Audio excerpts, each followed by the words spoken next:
segala hormat, pujian, syukur hanya bagi Tuhan Yesus yang berkata di atas kerajaan surga.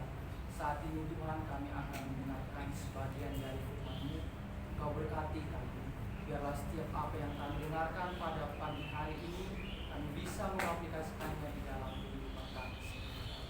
Di dalam nama Tuhan Yesus, haleluya, amin. Amin. Shalom. Shalom. Puji nama Tuhan, kita bisa berkumpul di hari terakhir hari Jumat ini dan juga merupakan awal di bulan September ini. Masih semangat? Puji Tuhan. Nah, saya mau bertanya kepada teman-teman semua, bagaimana sikap teman-teman kalau misalnya diberikan suatu pilihan? Ada dua pilihan. Apakah kita mau memilih A atau memilih B?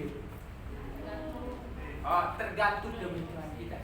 Oke, saya minta dua orang di sini, ada yang Yudi sama yang cewek. Nia. Oh, Sadar Nia. iya sadar Nia. Oke.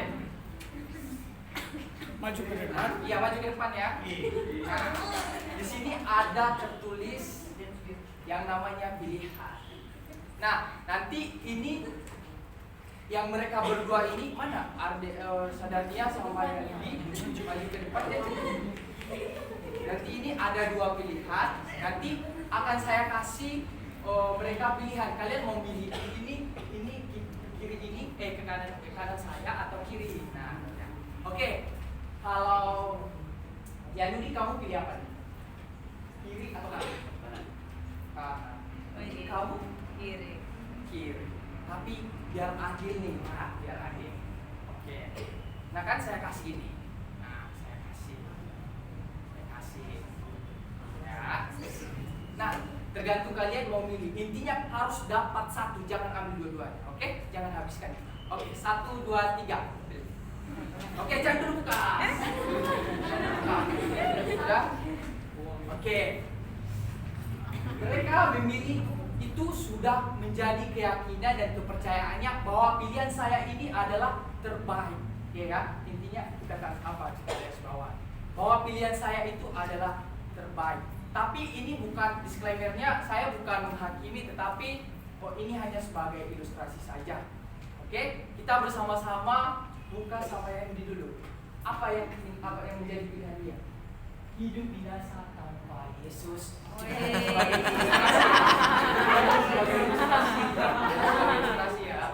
Nah, terus kita lihat sama sadarnya apa yang menjadi pilihannya. Hidup kekal bersama Yesus. Haleluya. Bisa dibawa? Enggak apa-apa. Baik jemaat Tuhan, seringkali kita diperhadapkan antara satu dengan yang lain, tetapi itu tadi tergantung kebutuhan pribadi kita masing-masing. Tapi yang saya mau tekankan pada pagi hari ini bahwa kita harus benar-benar memilih yang menjadi pilihan kita, yaitu menjadi hidup di dalam Tuhan, yaitu hidup bersama dengan Tuhan. Sebagaimana kita tadi menyaksikan bahwa pilihan kita itu tergantung kepada kita, tidak ada pemaksaan dalam diri seseorang. Tapi kita mau belajar pada pagi hari ini bahwa pilihan kita hidup bersama dengan Kristus atau hidup bersama dengan Yesus. Baik, kita buka Alkitab kita di dalam Yohanes 14 ayat 1 sampai 4. 14. Yohanes 14 ayat 1 sampai 14.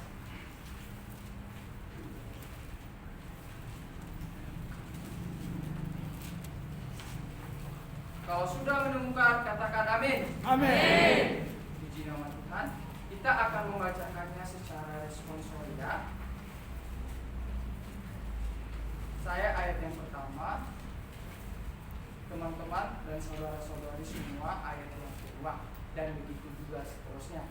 Dengan judul perikop Rumah Bapa. Ayat yang pertama, janganlah gelisah hatimu, percayalah kepada Allah, percayalah juga kepadaku.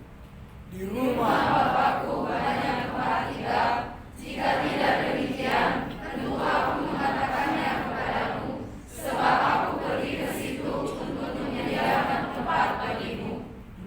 Dan apabila aku telah pergi ke situ dan telah menyediakan tempat bagimu, aku akan datang kembali dan membawa kamu ke tempatku, supaya di tempat di mana aku berada, kamu pun berada.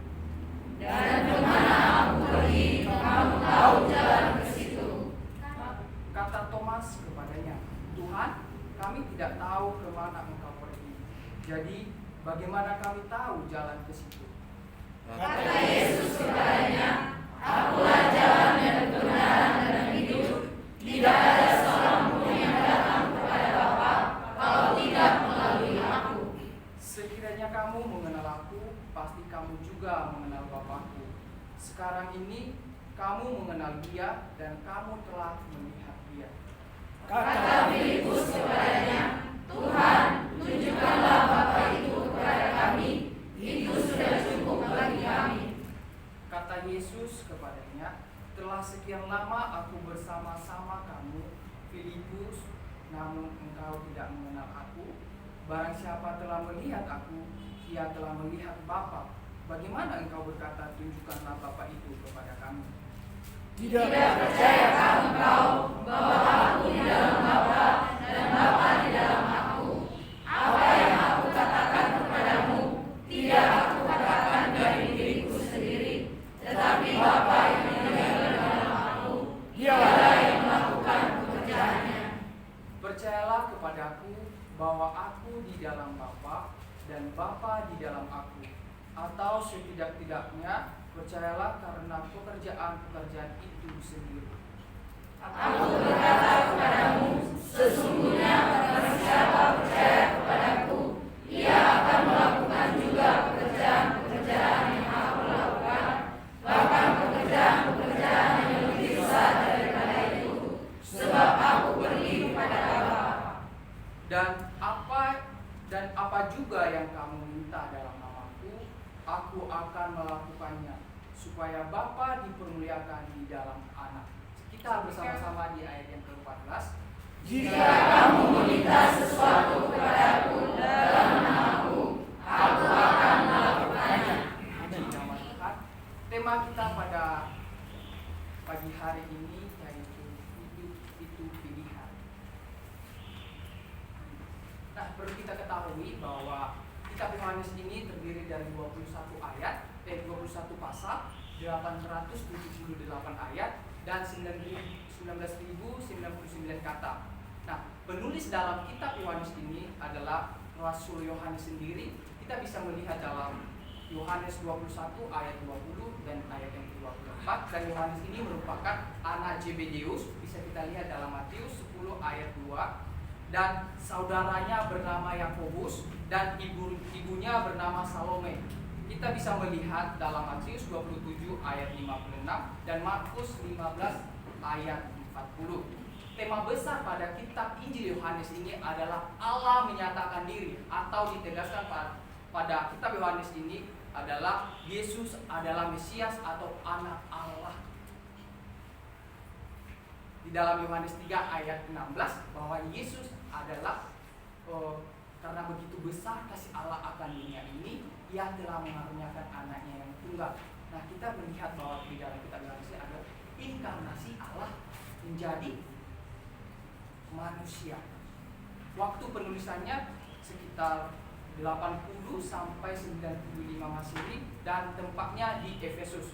Dan kitab Yohanes ini menegaskan bahwa dia adalah anak Allah. Latar belakang kitab Yohanes ini bahwa Injil Yohanes ini lebih unik daripada keempat Injil, karena ini mencatat bahwa pelayanan Yesus di daerah Yudea dan Yerusalem. Dan kitab Yohanes ini menekankan bahwa tentang kesempurnaan rahasia Allah tentang kepribadiannya dalam tanda yang kita kenal bahwa dari dalam diri Yesus yang kita kenal yaitu inkarnasi. Nah, menurut beberapa sumber kuno, Yohanes rasul yang sudah lanjut usianya, sementara dia tetap tinggal di Efesus dan diminta oleh para penatua-penatua gereja pada saat itu di Asia untuk menulis kitab ini sebagai penguatan kepada jemaat-jemaat pada saat itu, karena pada saat itu adalah ada suatu ajaran sesat atau yang menyangkal kepribadian dan keilahian Allah pada saat itu. Dan bernama itu yang menantang itu yaitu seorang Yahudi, yaitu Cerinthus.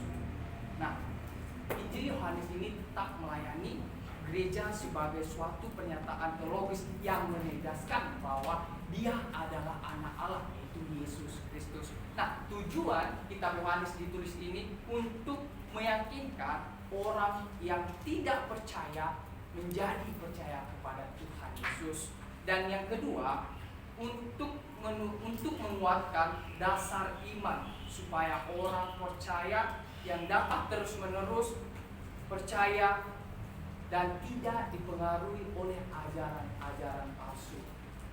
Itu bisa kita bandingkan dalam Yohanes 17 ayat 3. Nah, yang menjadi tema kita itu hidup itu pilihan.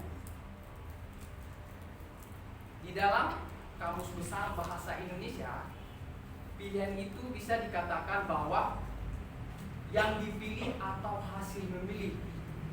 Dan yang kedua, yang terpilih. Karena pilihan itu, karena tadi kan itu menjadi suatu bagian kita atau suatu itu menurut kita terbaik, makanya kita memilih.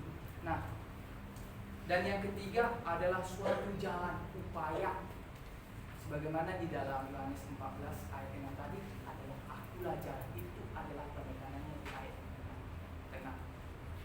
Dan sedangkan di dalam bahasa Yunani disebut epilogi atau selection dalam bahasa Inggris. Kita perlu mengetahui bahwa di dalam Injil ini menekankan bahwa keilahian Yesus sebagai Allah dalam konteks inkarnasi, ia menjadi manusia untuk menyelamatkan umatnya, supaya umatnya yang sudah lari dari jalurnya Tuhan, jalurnya Dia, supaya kembali kepadanya.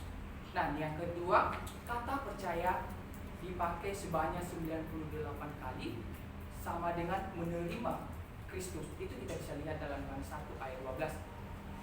Dan ini juga menekankan bahwa hidup kekal adalah konsep kunci dari kitab Yohanes ini. Nah, kita perlu ketahui di dalam Yohanes pasal 14 ini memberitahukan kepada kita bahwa atas kedatangan Yesus yang kedua akan menjanjikan dan kayak gini, memberitahukan kepada kita bahwa kedatangan yang kedua itu akan terjadi, dan di kedatangan yang pertamanya ini menegaskan bahwa setelah ia bangkit, ia akan memberikan seorang penghibur atau seorang penolong yang kita kenal, yaitu Roh Kudus. Di ayat yang pertama, Tuhan menegaskan bahwa Kristus menguatkan murid-muridnya tentang pengharapan akan surga. Kita bisa bacakan, janganlah gelisah hatimu, percayalah kepada Allah, percayalah juga kepadaku. Kenapa dikatakan percayalah kepada Allah dan percayalah juga kepadaku? Teman-teman semuanya sudah mengetahui bahwa kita belajar di Tunggal dalam konteks dia sebagai manusia, sebagai yang inkarnasi, maka dia meyakinkan kepada murid-muridnya pada saat itu, kamu kuat dalam tekanan apapun. Dalam kodratinya sebagai manusia, Yesus menguatkan kepercayaan mereka agar mereka jangan gelisah maupun merasa khawatir terhadap suatu hal yang ia hadapi, supaya apa yang menjadi pilihannya, apa yang menjadi komitmennya tidak dipengaruhi oleh siapapun. Baik teman-teman, di ayat yang kedua juga dikatakan bahwa di rumah Bapakku banyak tempat tinggal. Jika tidak demikian, tentu aku mengatakannya kepadamu, sebab aku pergi ke situ untuk menyediakan tempat bagimu. Ini suatu pengharapan bahwa janji Tuhan itu tidak sia-sia bagi setiap orang yang percaya kepadanya. Dan juga di ayat yang ketiga, dan apabila aku telah pergi ke situ dan telah menyediakan tempat bagimu, aku akan datang kembali dan membawa kamu ke tempatku, supaya di tempat di mana aku berada, kamu pun berada. Nah, ini menjelaskan kepada kita bahwa Tuhan tidak mau kita lari dari hadapannya. Tuhan tidak mau kamu, ketika saya sudah memberitahukan kepadamu, ketika saya pergi, kamu seenaknya aja buat masalah, buat lari kemana ke sini, atau menyimpang ke hal yang Tuhan tidak inginkan. Yang maunya Tuhan ini, tapi kita kadang, saya bukan menghakimi, kadang kita.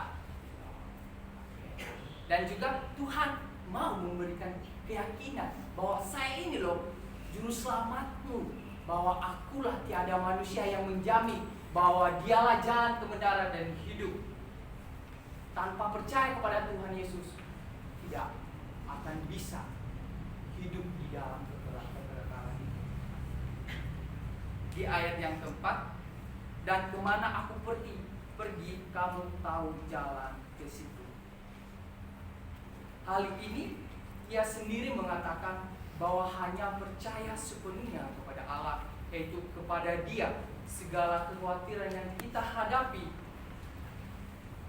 akan diubah menjadi sukacita, sehingga kita melewatinya dalam berbagai tanpa adanya tekanan dan beban yang harus kita pikul.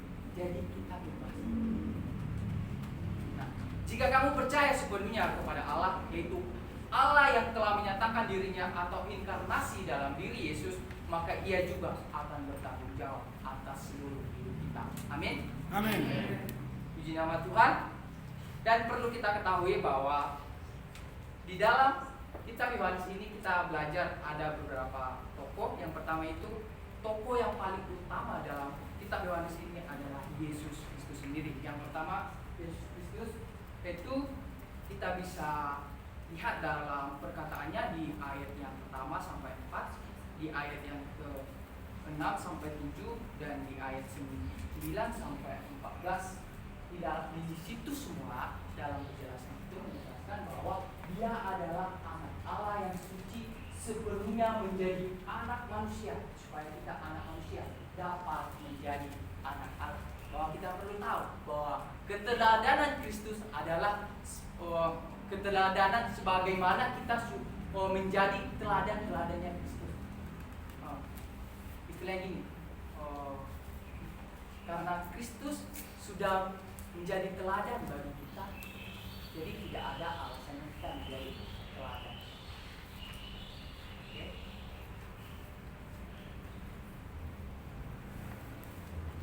Dan Dia juga yang memberikan jaminan kepada umatnya, yaitu orang-orang yang percaya kepadanya.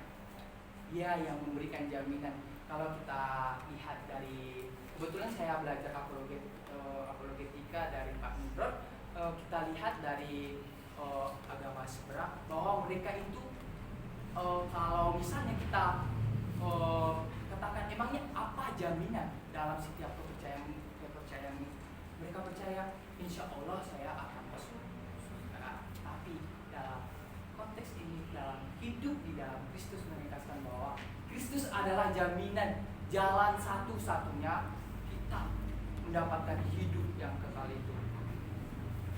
Dan yang kedua, kita belajar dari tokoh Thomas di ayat yang ke-5.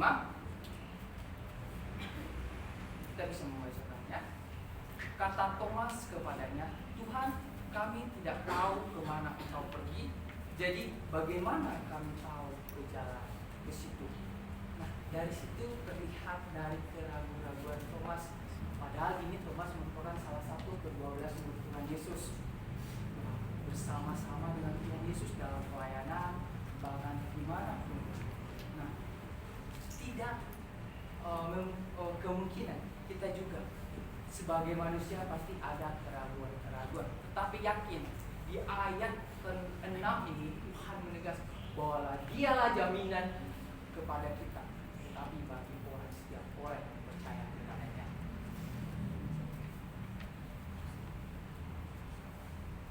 Dan juga Thomas ini ia khawatir Tuhan akan dibunuh. Itu bisa kita lihat dalam Yohanes 7:11 ayat 7 sampai 7, dan Yohanes 11 ayat 11 sampai 16 16. Dan fakta ini tentang Thomas ini dalam ayat yang telah kita bacakan di ayat yang kelima ini bahwa dia dikenal sebagai rasul yang ragu-ragu. Makanya Tuhan memberikan keyakinan. Ini loh saya itu Allah. Akulah jalan. Tidak ada manusia yang menjamin keselamatan. Boleh saja manusia berjanji, tapi ujung-ujungnya bisa mengecewakan kita. Dan yang ketiga kita belajar dari tokoh Filipus di ayat yang ke-8. Filipus ini seorang rasul atau yang percaya kepada Yesus, dan Filipus inilah yang membawa Nathanael di hadapan sehingga Nathanael itu mengikut Tuhan Yesus. Itu bisa kita lihat dalam Yohanes 1 ayat 43 dan 48. Dan kita bisa juga melihat bahwa Filipus ini diutus sebagai rasul. Itu bisa kita lihat dalam Matius 10 ayat 3, dan dia juga merupakan diaken atau pelayan yang melayani jemaat di mana ya? Di Kisah Para Rasul 6 ayat 1 sampai 7. Nah, sebagai orang percaya kepada Yesus, pilihan kita untuk mengikut Dia tidaklah sia-sia. Sebab orang yang berkesudahan, orang yang bertahan pada kesudahannya, dialah yang memiliki kerajaan surga. Amin. Amin. Nah, aplikasinya di dalam kehidupan kita saat ini bahwa Yesus adalah jalan. Untuk itu, marilah kita mengikuti Dia. Dan yang kedua, Yesus adalah kebenaran. Marilah kita membangun dengan keyakinan di atas kebenaran yang berharga dari janji-janjinya, yang memberikan penghiburan dan kekuatan kepada kita. Dan yang ketiga, Yesus adalah hidup. Untuk itu, marilah kita tinggal di dalam Dia, sumber kehidupan, sampai Dia datang kembali untuk menerima kita. Untuk menerima kita di rumah yang dipersiapkan di atas kerajaan surga. Puji nama Tuhan, demikian yang saya sampaikan. Biarlah hidup kita merupakan suatu pilihan yang bisa hidup bersama dengan Kristus. Amin. Amin. Sebelum menutup, kita mau dengar video dulu. Nah, ada yang tahu nggak teman-teman? Yang paling trending berita saat ini yaitu Sambo. Pembunuhan Brigadir Yosua yang Tabarat. Nah, dari situ saya tonton dari awal itu, saya ikut ngikuti ceritanya banyak sekali. Saya bukan di sini saya bukan memutuskan, bukan menghakimi ya. Tapi menurut saya banyak kejanggalan dalam pembunuhan itu. Nah, bisa kita tonton. Saya salut sama pengacaranya ini. Mana suara? Komarudin.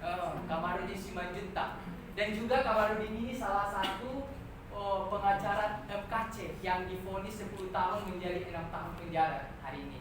Dan juga sampai saat ini MKC masih belum ada pentuntasan kasusnya. Tapi karena ini yang lebih trending pada bulan, udah mau hampir 2 bulan ya. Dan jadi ini yang saya ambilkan. Jadi saya selalu sama kata-katanya, hidup adalah Kristus, mati adalah keuntungan.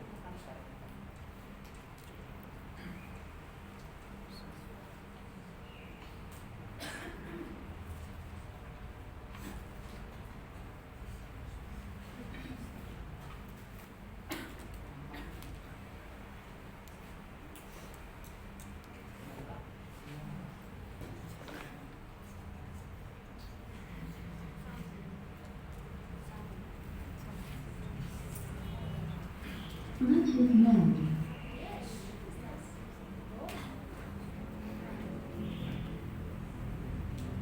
Connected.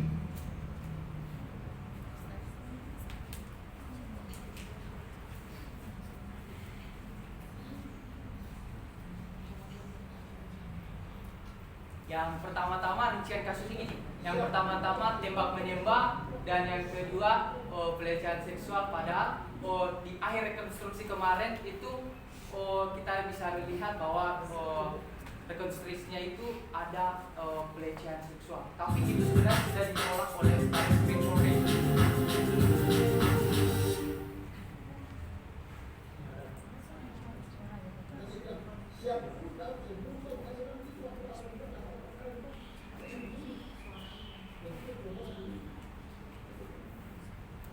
Kalau masih ingat kan istri saya dibakar di mobil kan waktu saya bilang ke Soekarno tahun 2016 saya nggak tahu kan waktu saya bilang ke Soekarno dulu saya lagi bicara seperti ini di hadapan rapat itu membela rakyat sampai istri saya baru jalan pagi di 400 meter dari rumah baru kompleks dibakar istri saya sama anak saya. Jadi saya benar takut. Pokoknya banyak yang harus takut sama kita, jangan menangkap Tuhan. Nah sekarang apa yang dilakukan itu macam-macam dengan institusi apa yang harus dilakukan kalau ancaman yang kalau saya nggak peduli, ditaruh mau dipotong mau dibuang saya nggak peduli. Bagi saya itu hidup adalah Kristus mati keuntungan. Mati aja untung, apalagi hidup itu kalau prinsip saya. Kemudian saya percaya kepada Tuhan Elohim bahwa dia pasti menolong saya. Makanya istri saya saja sudah dibakar di dalam mobil, hanya masih selamat. Saya sudah dikasih uang 11 miliar dulu membunuh saya tahun 2011 waktu saya buka Wisma Atlet yang membunuh kepala KTP Al-Kesambal kita masih hidup. Jadi apa kita takut? Jadi kita kalau berani dan tidak takut kejahatan yang habis, penjahat yang berkurang benar gak? Tapi kalau kita tahu sama manusia sama penjahat, maka penjahat itu subuh, kejahatan itu subuh. Oleh karena itu kemarin kita ribut Polri dari tangan mafia, setuju gak? Polri tidak boleh lagi di tangan mafia. Antara mafia itu kepada pejabat Polri harus ditolak. Tidak perlu kita tingkatkan gaji Polri itu minimal 25 juta per bulan yang general dan juta. Yang penting jangan mengabdi kepada penjahat dan mafia, benar gak? Penjahat judi, penjahat katanya agak apa itu narkoba, sabu, minuman keras, nah apa lagi itu? Mobil yang mobil R itu kan, ya itu masih mafia. Yang saya ambil dari situ, hidup adalah Kristus, mati adalah keuntungan. Puji nama Tuhan, kita bersatu di dalam doa. Segala hormat, pujian, syukur hanya bagi Tuhan. Biarlah apa yang kami dengarkan pada pagi hari ini kami boleh melakukan di dalam Tuhan Yesus dan juga dalam kehidupan kami sehari-hari Bapa, dan juga kami mau Tuhan menjadi pilihan yang itu untuk hidup di dalam Tuhan Yesus saja. Di dalam nama-Mu kami berdoa mengucap syukur. Haleluya. Amin. Amin. Shalom.